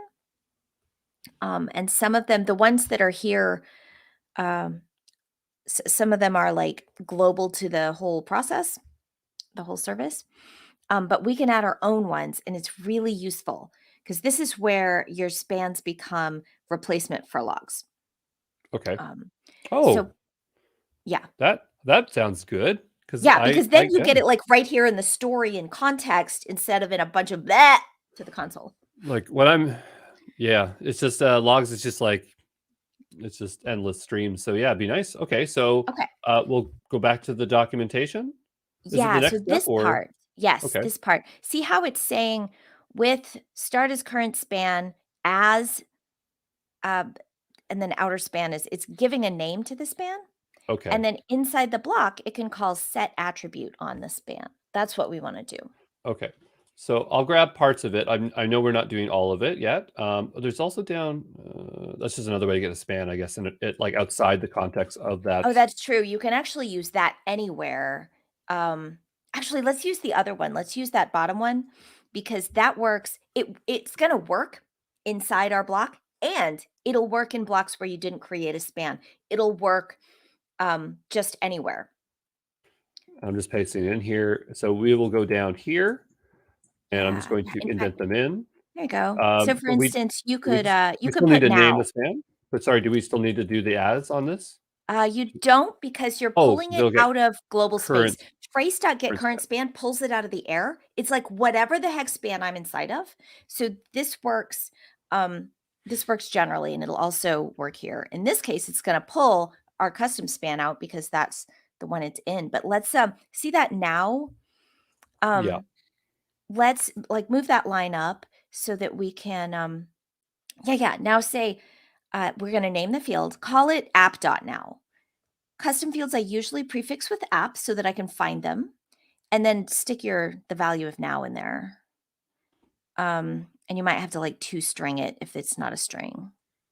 Oh, right. Whatever Python for toString is. Let me go down here because it gets formatted later on. So if we do the ISO format, that's then it should become a string because Great. that's what it gets passed along. Perfect. I think anyway. You can, on the set attribute, you can give it numbers, strings, Booleans. Like primitive data types or whatever they're called, literal types. I think that's the Literals, word. yeah, but not like a class. That's not going to do well. Yeah. You want it to be something that it can serialize and send. So numbers, strings, Boolean. Oh, and numbers can be integers or floats. That's about the extent of it. Right. So now we have that attribute. I would go down to the bottom, and Okay. after we set results, then add another attribute to span. We can just copy line 12. Well, because it's on the outside, this is so I unindented this one because I didn't know if it Okay. would mess the return. It doesn't matter one way or another. Okay. The Oh, re- you the- like you think that if I do that this, it will still with return it? block will it'll pass through the return value. Okay. I just didn't have confidence there because then we don't have to call the get span twice. We could, because it's already Right. called, then we can just do Right. this. Okay. But also I want to move it up above return so that we can say app.result length. Okay. Length. It's a string, so it doesn't really matter which format you use. That looks As long as good we're in Python. consistent, maybe. Yeah. Well, it'll be pleasing to you if it's consistent. And then say like results dot length or size or whatever it is in Python. I don't remember what it is in Python, so look it up. I think it's probably size. Like in Ruby, you have length, size, count, whatever you want. Ruby's like, I can guess what you meant there. Yeah, but you have to. But then people go. Sometimes it's like too many options. NumPy. No. Is this an array? It is an array, I think. Size Array of size. an array. Well, Yeah. It's an object. Well, whatever. It'll know what we want. It's probably the same square problem. braces. Usually Len. that means an array. Isn't it just len? len? It's len. Yeah. There we go. It's len. I knew it wasn't just going to be dot length. I feel like I'm coding PHP now. Oh, is it len around it? Okay. Yeah, it is. It's like It's like PHP functions for some of these things. All right. Okay, let's try that. Now we expect our custom span that we created to have two attributes that are especially meaningful to us. Oh yeah, and folks are jumping in and be like, "It's len." Thanks. So, yeah, I'm more of a Ruby person. I'm just telling you, but it's okay. I'm working through Python for you all here. Okay, so we will go back here. No errors. Great. Just want some data for fun. We'll go back over to Honeycomb. Can I? Okay. Actually, it wouldn't be on this one. I'd have to go back. Yeah, you have to hit home or. Can we do it through the query? Does the query make it easy? I would love to do it through the query. I'll show you my favorite query for this. So in visualize, put count. Count is always the best thing to put in that box. Okay. And then don't worry about the where. We'll look at all of them. Oh yeah, it sees our field. Good. That's a good sign. Fast. And then in group by, put name. Actually in the group by field, put trace. Yeah, put trace.trace ID in group by. So this will find all our traces. Sorry, do we need anything in the where or no? Nah, let's look at all we of don't. them. Okay. This is going to search. These queries run over all spans in Honeycomb. Okay. So I expect to see a bunch of different trace IDs, and some of them should tell us that there are two events. So either push run query or control enter. So just before I run this, okay, I just want to point out, and Jessica, you can confirm here, that when we were looking at these traces, all this really is a hard-coded query of recent traces to make it easy for you to find them. And, we're kind of replicating this here. Now, I'm not saying it's exactly the same because there's more options, but you're doing a bit of a query-like language here in Honeycomb. I don't know if it's like SQL underneath and you can do it, or if it's just the UI. We have our own custom database that we wrote specifically for this purpose to make it fast. I see. So it is its own thing. But like if there was is there or I mean, I guess, would you even ever do it that way? Because when you're looking at data, I think most of the time you're looking at through a UI because it's the easiest way to visualize it. But well, anyway, I'm off track here. I'll hit run query, and down below we get results. Yeah. Okay, quick pointer, just because I can't take it. Bottom right, there's that stupid sidebar that's useful occasionally, but just click the shrinky. Thank you. There's also one on the bottom left. Oh, okay. For that. There we go. Okay, so this is showing, look at all those traces that we got. And let's see, at the very top is the time frame. Is this last 10 minutes? No, this is longer. Scroll up to the very top. Very top. Yep. And in the top right-ish. Oh, here. Yep. There we go. Click last 10 minutes. Run There query we go. again. Yep. Okay, so now you can see there's all of those. If you click on one of those, it'll take you to the trace. But we can also see like how many. There they are. Okay. So we want ones with Okay. the are the Yeah, attributes there over it here on the is. right hand side, or those attributes we set, are they going to be here in? Yeah, type app dot into the field search. Yeah, there it is. Well, I guess the also advantage There is it because they're is. named app, they're right at the top. But yeah, here's Yeah, so my now we really can nice see the looking time. ISO ISO format. format. Hmm. And app dot result length. Okay, so with this, click the 3 dots next to app dot result length. Okay. And we could say, let's try copy. What do we want to do? So we could query based on like more or less results, or we could copy the field name and say like only where app results exist. Yeah, go back there. Gotta go back Like, to the query, right? yes. So like now in the where, say something like click into the where box. Yes. App dot result length. And then we could say exists. Yes. And And that so would also now it'll, filter out the one where we had one where we never set an attribute because it yeah, wouldn't it'll only look at the ones. So now we only have one per trace. That's fine. And then on the visualize, say like we could say like max app dot result length, and get that over a period of time. Now it's always 3. But we can do things like who is running. Oh, we're talking about the visualization tool for that because Yeah, then yeah. I see. So you can see things like, okay, in real life, when people use this application, what kind of result lengths are they getting back? Because maybe in our tests, everything's just like, 2 or 3 messages, but maybe in real life, they're actually getting back 600 messages. And we're like, oh, no wonder it's slow for them.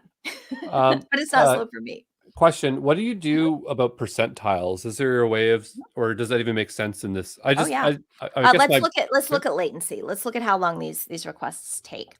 okay. Let's see. Go ahead and start a new query. Okay. On the left, click new query. Yep. So now we get a new query. In general, we're going to look at the duration in milliseconds. So you can do things like always run a heat map. Heat map of duration is one of the best. So put heat map of duration in that box where your cursor. Yep.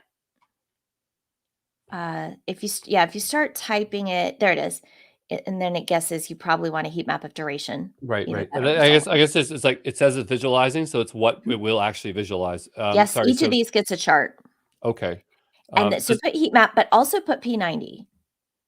Click the heat map one. Yeah, the heat map of duration, the second one. Oh, duration. Sorry. There it is. Yep. And now do P90 of duration. So you're asking about percentiles. Because if we're But not in where. Where do we put oh that? no, an additional visualize. Oh, I see. Okay. Oh, Yeah, okay. there they are. Okay. Right. So you could say when we want to know how long something takes, you could be like, well, do you want the average? Or in this case, we want the 90th percentile. What's the number such that 90% of requests are faster than this? That's your P90. Yeah. Yeah, so Folks are hit that. asking about like it's a competitor question, but they're asking about like Datadog or New Relic. I use both. I use all 3 basically, and the thing is that they just specialize in different things, and they price differently. So I don't know. I think Honeycomb has more transparent pricing around what they do. It makes more sense for containers. The I don't know. free tier is That's great, the and free it's not a tier. limited time. Yeah. It's good forever for like 20 million events a month. The Datadog has a lot of great functionality that I like RUMs and SLOs and things like that. But they have a trial RSLOs are account. And better. pardon? Our SLOs are better, but our Well, SLOs are enterprise, so that doesn't help you. well, I'm just saying, like, if you can, well, yeah, if you can pay. The thing is, like, Datadog, the thing that scares me the most with Datadog is getting overbilled. Like it's That's true. and Honeycomb, you have if you have a paid account, it's a fixed amount of money. exactly. So there's a lot less fear when using like a service like Honeycomb, where and again I'm just saying it's like there's different tools for different things, but that's like why we're not using Datadog here because it's like billing's a nightmare, the trial, the aggressiveness of the sales, but they do have some good services, and I use them for like I specifically use them for synthetic testing. I think they have the best synthetic tester on the market just because they have an email. They have synthetic email, so like when you're testing for latency, they can vendor out emails. Where on all the other platforms you have to have your own email solution, and it's very Okay. difficult. So there's Like there's Honeycomb cases. doesn't do synthetic testing at all. Yeah, Datadog does a ton more different things than Honeycomb. Honeycomb does this one thing of showing you your traces and letting you aggregate over them. So when you look at this one thing, which is the one thing that we do really well, you could get a heat map of duration. Go ahead and hit run query while we're sure. looking at this. You can get like a heat map of duration. Oh, and then like zoom in on where we have a tiny bit of data. Oh, to zoom in, like click on the left of it and drag to the right of it, Click or on the vice left. versa. Click on the left of it. Oh, Yeah, there you okay. go, like Sorry. that. Yes. I like was doing. And then you have to hit the little plus magnifying glass button. I'm doing the opposite, right? I'm doing it It's fine. backwards. That doesn't matter. Okay. Just hit the magnifying glass. There it Okay. is. And then you can do that again. Which one do we want to go on? This one here or this one? This one has more data, right? Probably. I think you hit it a bunch of times there. There you go. Okay. So the bottom is showing you your P90 over time, the number at which 90% of requests were faster than this. And the top is just showing you the duration of every event. It's not actually every request. That's a different thing that I should try to talk about if we have time. It's every span. So you really just want the root spans for this. But I want to finish up about Datadog. Datadog will totally give you these metrics. This is a very standard metric. But if you wanted to heat map the result dot length or the result length of which is a custom field, a custom attribute that we added, Datadog charges for that, and Honeycomb does not. Yeah. So it's just specialized in a very particular area of observability. Datadog tries to do everything. Yeah, and Datadog is way bigger, such a bigger Yeah. product. So very Yeah. different. So it's just But the other thing to know is Sure. that open telemetry instrumentation that we put in the code works for Mhm. either. Yeah. Now, And I don't think add the that's result length in Datadog because that's going to cost you something. That part's different. anytime you use Datadog, you have to have a customer like a sales representative. And I'm not kidding you. Before we use anything, we always get on call and we double, triple check Wow. because that's just how it is. So I don't know. That's just how it is. That's my personal opinion about it. But there's all sorts of things to use in cloud, and there's things that are the same.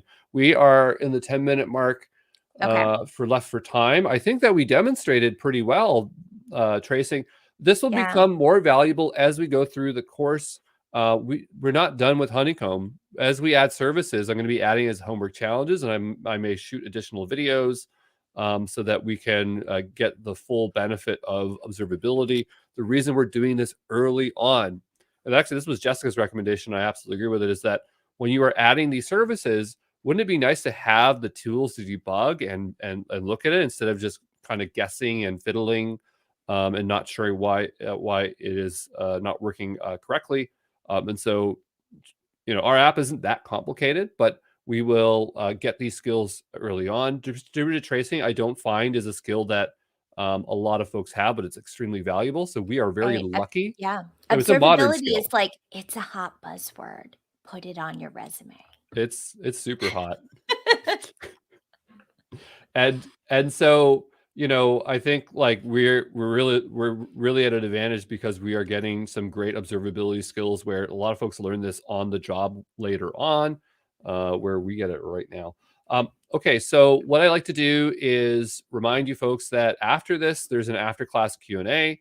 That's where I'm there for 30 minutes to an hour to answer any questions about homework or specifically about this. I want to just ask folks, can you give me a 9,000, a plus 9,000 if you were able to, or 9,001, we got to go over 9,000. to if Shala knows what I'm talking about.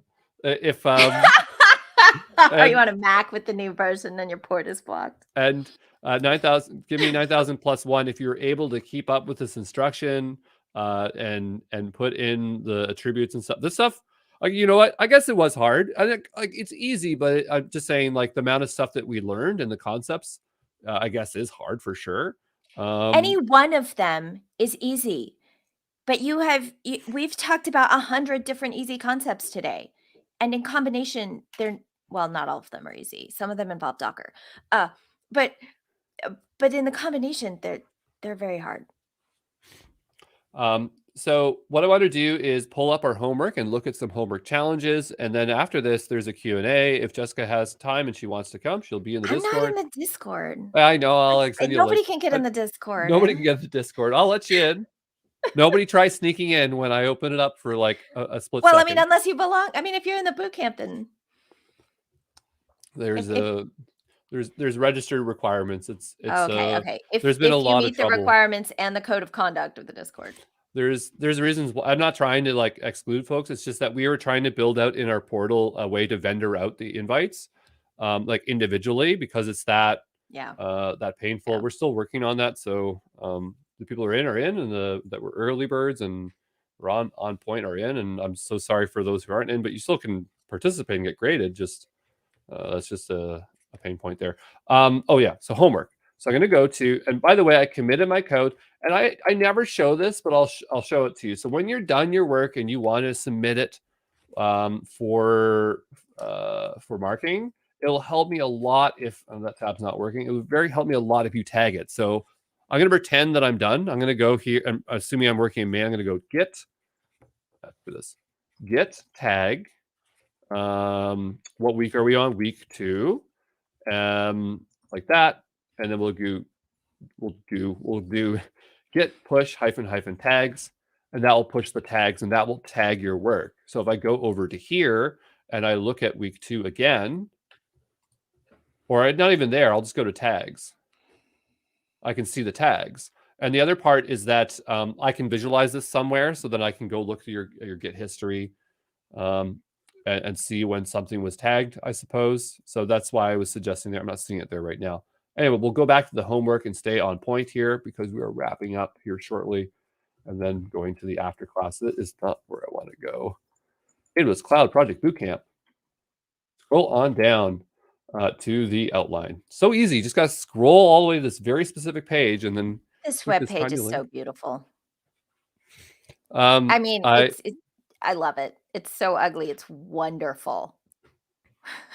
For phase 2. For phase 2, if and when we do phase 2, I've been learning how to make like PS1 graphics.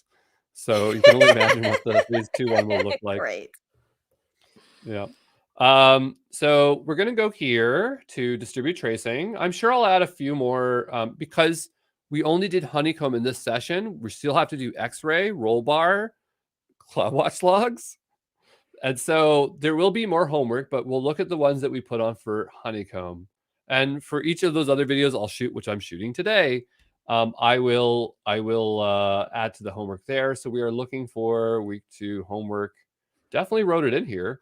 What? No, we wrote it in here. We were here on call. We wrote it in. Yeah. We put some challenges. Oh. Where did I put it? Wait, you did. You typed them in. I blame Google Docs. Oh, well, there it is. Okay. There it is. Well, which week is it in? Week. Oh, it's in the wrong week. Counting from 0 is a mistake, but I think you know that already. Yeah, it'll never be the end of that problem. Okay, so and I'll bump this up because I keep forgetting how small the screen is, especially because we're on the. I don't know. I didn't do this. No, that doesn't work because it's on the side. Shrink the outline. There you go. Okay. So first one. Instrument Honeycomb for the front-end application to observe network latency between front-end and back-end. As Jessica has suggested, that is a hard thing to do. Don't ask me how to do it. I don't know. But if you can do it, I will check it out and I'll go, wow, that is very much Red Squad material. Why would you want to instrument your the front end? Would be because maybe you're testing latency between the front end and the back end. as far as I understand. Add a custom instrumentation to Honeycomb to add more attributes. So you saw us add did one. that, so We you did can do that. that some more. So that means do something and add your own instrumentation. Go through the app and try to think about what would be valuable to instrument for information, right? So don't just add an attribute, but also add with context, like why would we do this and how we use that throughout the course. Run custom queries and save them for later. You saw us running queries. We never saved one. So go create some and save them. So an example would be like latency by the user ID. We don't have user IDs yet. You'd have to can make a add it. custom attribute. You could add it. Or like recent traces. We saw that there already is a recent trace, but you can do that. So make some traces. There will be more homework challenges. This is just for Honeycomb that we had thought of. You can do things outside of these challenges. If you're creative and you have some great ideas, I like to see that. So there you go. Jessica, thank you so much to guide us through distributed tracing. Thank you, Andrew, for running this.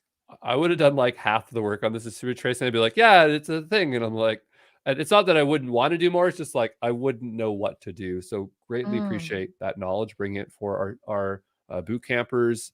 Hopefully everyone is not sweating. I told you this would be the week where we really get into cloud.